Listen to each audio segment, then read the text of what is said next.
Tak, čaute ľudia, dnes vám ukážem, ako ísť na týchto troch mobov, ktorých vidíte, s elixírmi.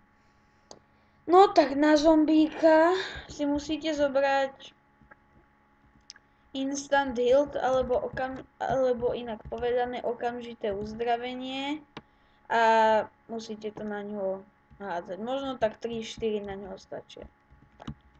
Akože pre informáciu, toto je Instant Heal 2. Lebo viete, zombík je mŕtvý, tak to na ňo zaberiem. A skeleton to isté. Na to zaberie ešte viac. No a creeper, tak na to musíte dať instant damage.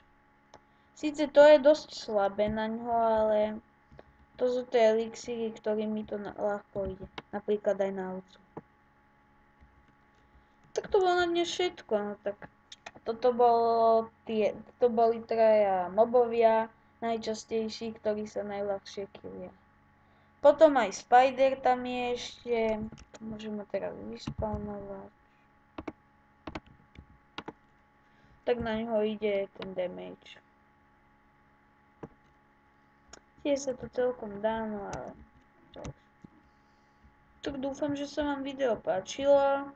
Možno vám to aj pomôže, keď máte veľa elixírov. Tak lajkujte, komentujte a píšte. Tak čus.